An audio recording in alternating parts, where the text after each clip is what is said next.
अत्यंत हर्ष का अनुभव हो रहा है कि the Maharaja Sayajirao university of Baroda Gujarat की पहली मल्टी एजुकेशनल रिसर्च यूनिवर्सिटी है जिसको ए ग्रेड प्राप्त हुआ, ए प्लस ग्रेड प्राप्त हुआ।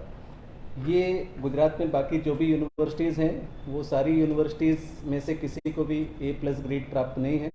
तो इसलिए अभी ये हम सभी के लिए गौरव की बात है कि the Maharaja Sayajirao university of Baroda A plus grade प्राप्त करती यूनिवर्सिटी है,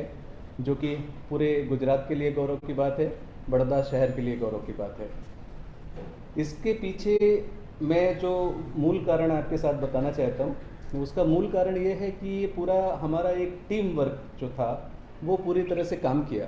हम लोग पिछले 6 महीने से 7 महीने से इसके पीछे सतत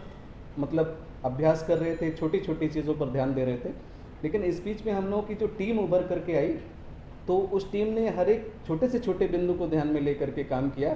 तो इसलिए ये जो ए प्लस ग्रेड आने का श्रेय है ये हमारी पूरी टीम को जाता है। हमारी टीम का हर एक मेंबर, वो हमारा पटावाड़ा से लेकर के हमारा नॉन टीचिंग स्टाफ हो, टीचिंग स्टाफ हो, हमारे स्टूडेंट्स हों, हमारे फैकल्टी मेंबर्स हों, हमारे स्टूडेंट यूनियन के मेंबर्स हों, हमारे डीन्स हों, हमारे एचओडीज हों, हमारे रजिस्ट्रार हों, हमारे पीआरओ हों, ये सारा जो हमारा यूनिवर्सिटी ऑफिशियल्स भी जो थे,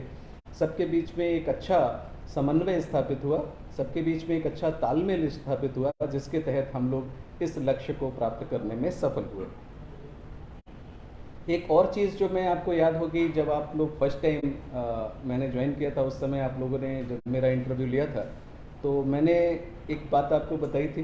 कि इस यूनिवर्सिटी में आने के बाद मेरी क्या प्रायोरिटीज़ होंगी, मैं कैसे यूनिवर्सिटी को लेकर के आगे जाना चाहूँगा। उस समय हमने आपको बोला था कि मेरा उद्देश्य होगा सबका साथ, सबका सहकार, सबका विकास और सबका विश्वास। तो ये चारों चीज़ें हम लोग पाने में सफल रहे, उसी के तहत हम लोगों को ये ए प्लस ग्रेड मिला। आगे की बात हम आपको इस तरह से भी बताना चाहेंगे कि जो ये टीम थी, टीम के 3 दिन के जो विश्लेषण थे,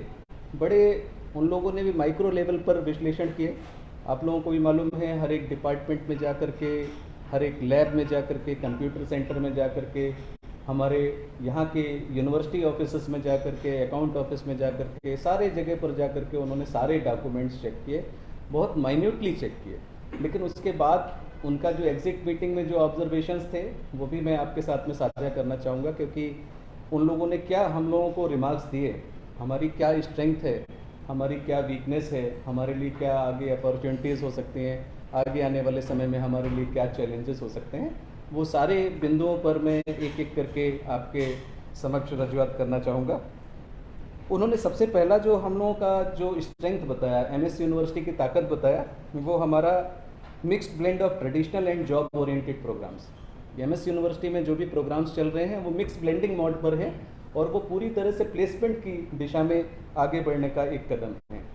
दूसरा, हमारे नेशनल एजुकेशन पॉलिसी में एक टर्म आप लोगों ने सुना होगा, वो है CBCS, choice based credit system. MS university के सारे प्रोग्राम, सारे कोर्सेज को देख करके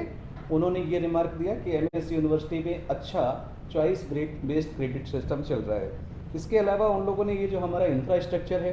अपने महाराजा सयाजीराव की जो लिगेसी है, जो रॉयल फैमिली से हम लोगों का कनेक्शन है, वो सारी बिल्डिंग्स भी बहुत गंभीरतापूर्वक देखी। उन्होंने इतिहास को दृष्टि में रखते हुए जो भी हमारी पुरानी बिल्डिंगों की कमियां थी उनको बहुत ज़्यादा महत्व नहीं दिया, क्योंकि उनको मालूम है कि पुरानी बिल्डिंग्स की मरम्मत करने के लिए आर्कियोलॉजिकल सर्वे ऑफ इंडिया की मदद लेनी पड़ती है, जो कि आसान काम नहीं होता है, आसानी से आप वो चेंजेस नहीं कर सकते। तो उन्होंने इसके लिए हम लोगों को ये बताया कि आप इन सब बिल्डिंग्स की, ये जो आपका इंफ्रास्ट्रक्चर है, इसकी ऐतिहासिकता को बनाए रखिए, वो आपकी मजबूती है, वो आपकी ताकत है, बिकॉज वो दूसरी किसी यूनिवर्सिटीज़ में आपको देखने के लिए नहीं मिलती है।